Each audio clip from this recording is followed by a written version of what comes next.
Okay बेटा, हम लोग पहुंचे एडमिशन ऑफ अ पार्टनर में, सम्स वाले पेजेस, क्वेश्चन 77 ऑलमोस्ट सब कुछ कंप्लीट हो गया था इस क्वेश्चन में। बादल और बिजली और रैना वाले क्वेश्चन में हम लोग कैपिटल कंडीशन सॉल्व किया था हमने लास्ट के रैना का कैपिटल 40,000 है। हमने वर्किंग नोट्स में रैना के कैपिटल में थे, बाकी दोनों का कैपिटल फाइंड आउट किया था कि रैना का कैपिटल 40,000, तो बादल और बिजली का कितना, तो 1 वाले का 40,000, तो 2 वाले का कितना 80,000, तो 1 वाले का 40,000, तो 3 वाले का कितना 1,20,000। फिर ये जो तीनों पार्टनर्स का कैपिटल है, इसको आपको पार्टनर्स के कैपिटल अकाउंट में पहले से ही लिख लेना है, ये वाली amount to balance carried forward. मतलब पार्टनर्स का क्लोजिंग कैपिटल हमको पहले से ही पता है 120 और 80 और 40। ये 120 और 80 और 40 हम पहले से ही बैलेंस शीट में लिख देंगे। इसको क्लोजिंग कैपिटल बोलते हैं, या मेरी भाषा में इसको कैपिटल कंडीशन भी बोलते हैं कि भाई इतना कैपिटल होना चाहिए। तो closing capital is already known to us, 1,20,000, 80,000 and 40,000। इसको हम पहले से ही बैलेंस शीट में लिख देंगे। न्यू बैलेंस शीट में लायबिलिटी साइड पे पार्टनर्स कैपिटल अकाउंट, और जो अमाउंट थी इनकी 120 और 80 और 120, 80 और 40, बादल, बिजली और रैना, ठीक है। और इन तीनों का जो टोटल आएगा वो टोटल हम लोग पहले से ही आउटर कॉलम में लिख देंगे, ठीक है। मतलब इसको बोलते हैं कि भाई हमको क्लोजिंग कैपिटल पहले से ही पता है। तो 120 प्लस 80 प्लस 40, 2,40,000 पहले से ही क्लोजिंग कैपिटल हमारा आ जाएगा। अब क्या था कि हमने यहाँ पे क्लोजिंग कैपिटल तीनों का पहले से लिख दिया, 120 और 80 और 40, ठीक है। मैं थोड़ा जूम आउट करता हूँ, थोड़ा छोटी साइज दिखेगी स्क्रीन की, पर सारी अमाउंट्स एक साथ दिखेंगे। क्या हुआ, बादल का जो कैपिटल था, क्रेडिट साइड का टोटल था 150 और डेबिट साइड पे था 120। तो 150 में से 120 माइनस किया तो 30,000 डिफरेंस आया। ये जो बादल का 30,000 डिफरेंस आया, इसको हम लोग करंट अकाउंट में लेके गए थे, और ऐसा क्वेश्चन में बोला हुआ था कि जितना भी कैपिटल को मेंटेन करने के लिए, कैपिटल को रेशियो में मेंटेन करने के लिए जितना भी डिफरेंस आएगा, that difference should be transferred to current account. ऐसा क्वेश्चन में बोला हुआ था कि जो 30,000 डिफरेंस आया कैपिटल में हुआ डेबिट, तो करंट अकाउंट में हो जाएगा क्रेडिट 30,000। और उसी तरीके से बिजली में क्रेडिट का टोटल था 90,000, डेबिट का टोटल था 80,000, क्योंकि 80,000 हम पहले से ही लिख चुके हैं। तो 90 माइनस 80 डिफरेंस आया 10। अब जो डिफरेंस आया 10, इस 10,000 को हम लोग कैपिटल में से लेके जाएंगे कहाँ पे, कैपिटल में से लेके जाएंगे कहाँ पे, करंट अकाउंट में। और ऐसा क्वेश्चन में बोला हुआ था कि बादल और बिजली का जितना डिफरेंस आए वो बादल और बिजली के करंट अकाउंट में लेके जाना, ऐसा बोला हुआ था। मैं आपको क्वेश्चन भी दिखा देता हूँ। अब देखो ये वाली लाइन, ये फर्स्ट एडजस्टमेंट देखो, Raina will bring 40,000 as their capital and capital of Badal and Bijli will be adjusted on the basis of Raina's capital by opening current account। तो करंट अकाउंट तो हमने पहले से ही ओपन किया हुआ है, बट मेरा समझाने का मतलब ये है कि जितना डिफरेंस था 30 और 10, वो हमको कैपिटल में से निकाल के करंट अकाउंट में लेके जाना था, उतना हमने कर दिया था। बाकी बचा बैलेंसिंग।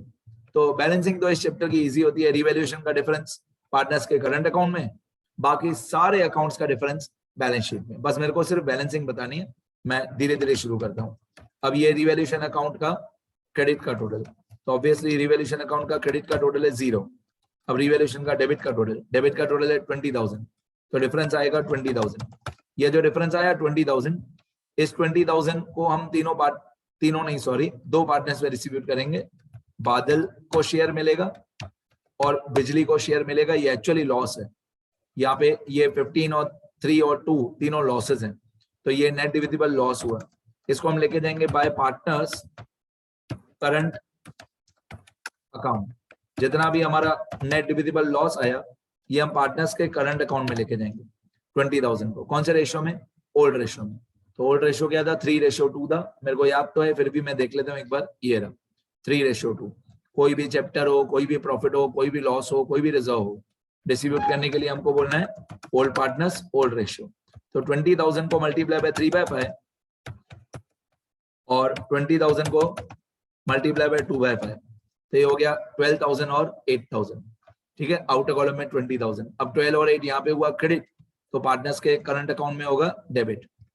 12,000 और 8,000 रिवैल्यूएशन में हुआ क्रेडिट, तो पार्टनर्स के करंट अकाउंट में होगा डेबिट 12,000 और 8,000। तो यहाँ पे पार्टनर्स करंट अकाउंट में मैं लिख दूंगा टू रिवैल्यूएशन अकाउंट,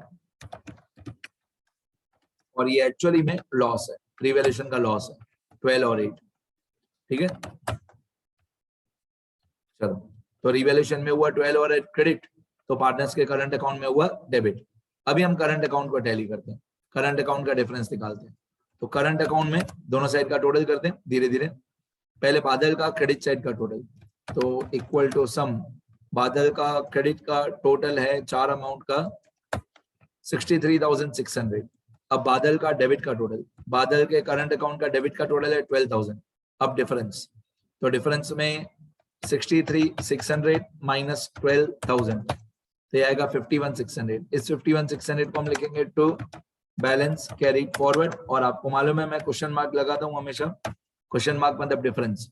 ये 51,600 बादल के करंट अकाउंट का क्लोजिंग बैलेंस है, यहाँ पे हुआ डेबिट 51,600, तो बैलेंस शीट में होगा क्रेडिट, बैलेंस शीट में क्रेडिट 51,600, बैलेंस शीट में क्रेडिट मतलब लायबिलिटी साइड 51,600।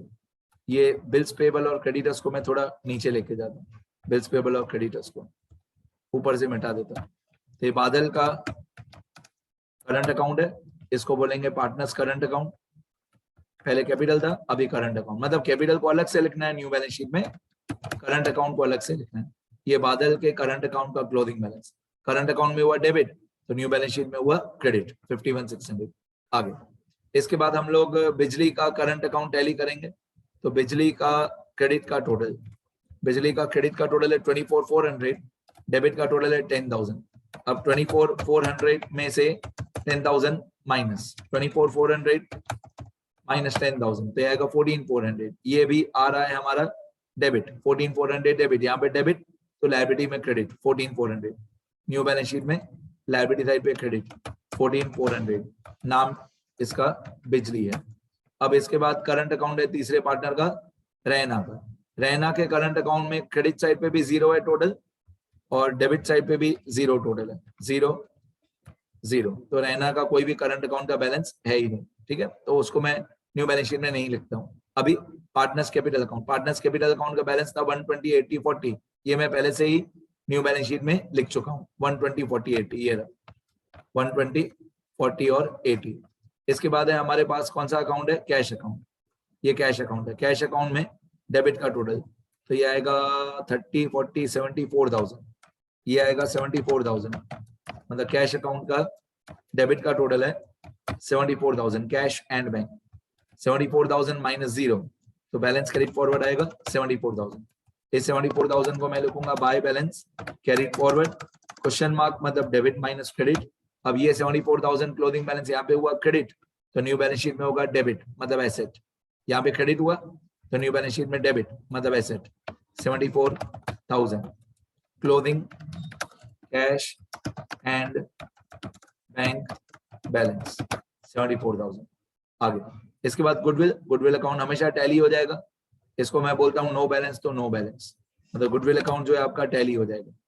कभी भी इसमें डिफरेंस, कभी भी किसी भी क्वेश्चन में गुडविल अकाउंट में डिफरेंस नहीं आएगा। तो डेबिट का टोटल है 11 और 1 12,000, डेबिट का टोटल है 12,000 गुडविल अकाउंट का, और यही हमारा क्रेडिट का टोटल है 12,000। गुडविल अकाउंट टैली हो गया, इसको मैं बोलता हूँ नो बैलेंस, तो नो बैलेंस मतलब ये न्यू बैलेंस शीट में नहीं आता क्योंकि इसका कोई बैलेंस सीएफ है ही नहीं। गुडविल अकाउंट में कोई बैलेंस सीएफ नहीं है तो न्यू बैलेंस शीट में नहीं आता। अब न्यू बैलेंस शीट में अनटेक आइटम का ध्यान रखना कि अनटेक आइटम आपने लिखे हो, और लास्ट में न्यू बैलेंस शीट टैली होनी चाहिए, मतलब दोनों साइड पे टोटल इक्वल आना चाहिए।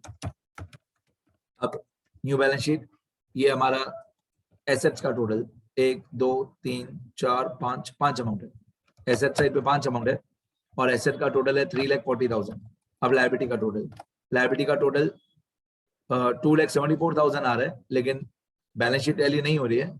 लेकिन मुझे पता है मेरी गलती क्या है, 2,74,000 क्यों आ रहा है, क्योंकि मैंने जो करंट अकाउंट है ना, करंट अकाउंट का टोटल मैंने आउटर कॉलम में नहीं लिखा है, इसलिए मेरी बैलेंस शीट टैली नहीं हो रही है।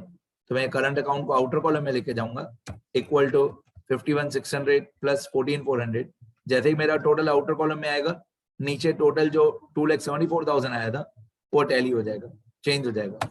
3,40,000 आ गया, दोनों साइड टैली हो गया, 3,40,000 3,40,000 बस। अब यहाँ पे हमारी न्यू बैलेंस शीट भी टैली हो गई। अब जर्नल एंट्री अगर क्वेश्चन में पूछी हो तो मैं लिख लूंगा, नहीं पूछी हो तो नहीं लिखूंगा। देखते हैं क्वेश्चन में पूछा है कि नहीं। ये क्वेश्चन हमारा यहाँ पे लिखा है prepare revaluation account and current account and capital account of बादल बिजली रैन। और न्यू बैलेंस शीट भी नहीं पूछी है, मैंने वो भी बना दी।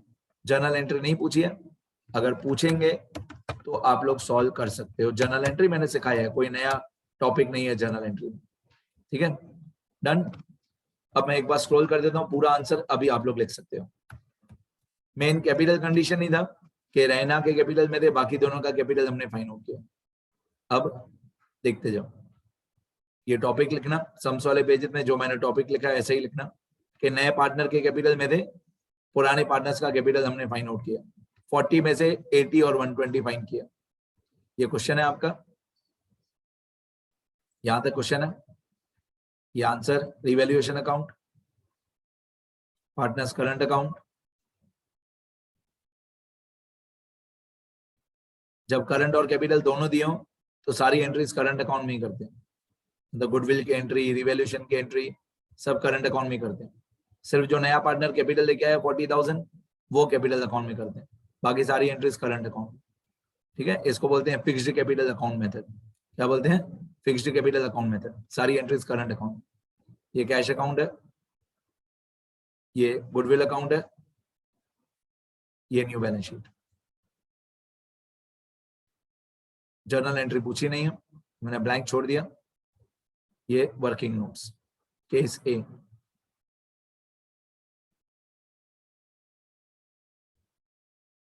ये गुडविल की जर्नल एंट्रीज, ये कैपिटल कंडीशन जो रहना में थे, बाकी दोनों का निकाला था। बस यहां तक ही हमारा आंसर। ठीक है, लिखना शुरू करो, लिखते रहो बेटा सब लोग, लिखते रहो बेटा।